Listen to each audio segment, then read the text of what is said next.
Bonjour. Alors là, j'interviens pour un dépannage de chaudière sur une Saunier Duval. Saunier Duval à Ventouses. Et c'est un modèle, c'est une Telia 23E. Alors c'est une chaudière apparemment qui disjoncte. Tic tic tic tic. Soit disant que ça disjoncte. On va faire nos essais sanitaires chauffage. Le brûleur fonctionne. On va regarder ça de plus près, voir s'il n'y a pas un autre souci au niveau de la chaudière, mais au niveau des organes, pompes, extracteurs et autres. Alors, on va ouvrir la façade, on va voir ce qui se passe à l'intérieur.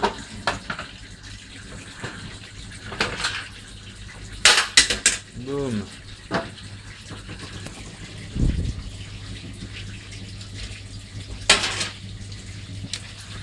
Qu'est-ce qui se passe dans cette chaudière? Un contrôle de pompe. Ouais, d'accord. La pompe qui fuit. Il fuit au niveau du cul de pompe, comme vous voyez. Il y a de l'eau dedans.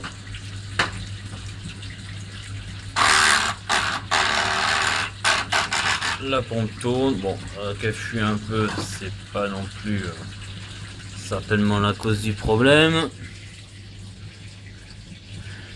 Alors, qu'est-ce qui ferait qu'elle disjoncte?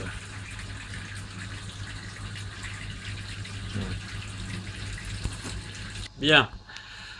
Donc après de multi essais au niveau de la chaudière sanitaire et chauffage, j'ai pas de panne constatée, hein, elle fonctionne, tout fonctionne bien, chauffage, demande d'eau chaude, hop, elle s'allume. Bon là il y a le petit joint peut-être à changer, on va changer le petit joint de calandre, voir.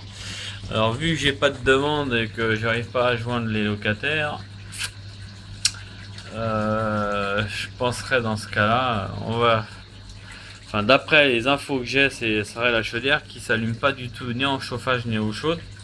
Donc c'est une pièce liée aux deux circuits, au chaud et chauffage, qui fait que bah il y a pas grand chose hein, si elle s'allume pas. C'est soit le circuit principal qui donne plus d'informations à la chaudière pour qu'elle déclenche, ou soit la sécurité manque d'eau à la rigueur qui ferait que, mais je crois que sur ce modèle la sécurité manque d'eau, on a quand même la pompe et l'extracteur qui se mettent en route de mémoire, bon, au cas où je me plante hein.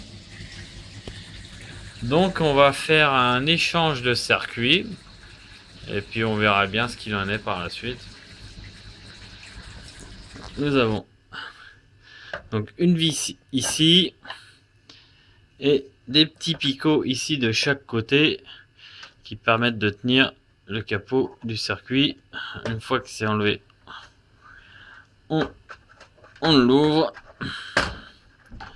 Hop là. Voilà, c'est tout simple. Vous avez une cosse ici à enlever, cosse ici et deux cosses ici.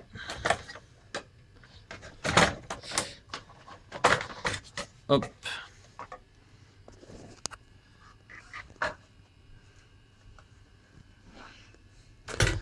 Il y a donc des configurations suivant les modèles de chaudière, Telia, Themis, suivant les années.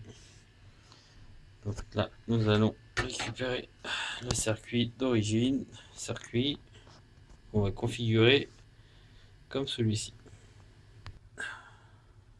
Donc voici les circuits d'origine. Donc nous allons configurer les petits switches 1, 2, 2, 3, 1, le 4 et ceci aussi pour une Telia de 23E du modèle 98. Donc on va reprendre les mêmes configurations, hein. Switch 2 et 3 en bas, switch 1 en haut. Donc 2 et 3 en bas, 1 en haut. Et le 4 en haut. Et le 1, 2 et 3, switch 5 sur off. On est bien pareil. Donc il n'y a plus qu'à le remettre en place. Tout simplement. Alors, on va commencer par toi. Donc pareil, hein, il y a des détrompeurs. On ne peut généralement pas se tromper. Mais les petits détrompeurs, ce qui fait que on ne peut pas les mettre partout. Et pareil pour celui-là. Tac. Voilà, il est placé. On remet en route. Boum. Ça part tout de suite. Il n'y a pas de problème. Donc voilà, bon bah ne constatant pas de panne, change le circuit et puis on verra bien si il y a besoin d'intervenir.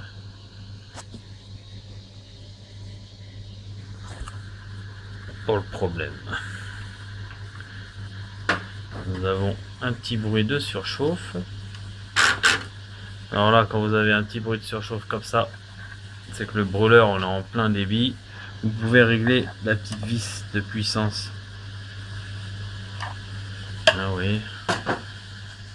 On va régler la petite vis de puissance. Alors, vous entendez le bruit de surchauffe, hein. C'est bien de régler la puissance chauffage. Rien d'avoir un grand débit comme ça là. Ça sert à rien. Donc là, vous allez ici, vous avez une petite vis. Et là, vous allez voir, on réduit la puissance chauffage. Ça sert à rien d'avoir une puissance chauffage qui va tourner à X kilowatts. Donc là, on est pas mal. Ça permet de chauffer, surtout que c'est une petite installation. Il y a 3 radiateurs, c'est un F2. Donc en chutant la puissance, on va chauffer, on consommera beaucoup moins et ça créera pas de surchauffe. On passe en sanitaire et on va. Alors cette puissance chauffage là, ça marche que sur la puissance chauffage. Hein, ça ne marche pas sur la puissance sanitaire. Puissance sanitaire, vous avez des potards ici, sanitaire, eau chaude et chauffage. Et que si vous demandez moins, voilà, là on va jouer sur la puissance. Vous voyez, petit débit et grand débit. Donc c'est en fonction de ce que vous désirez comme température. Voilà tout ce que je peux faire aujourd'hui pour cette chaudière. On verra bien par la suite si il faut intervenir sur autre chose. Mais bon, à voir. Merci bien. Allez, au revoir.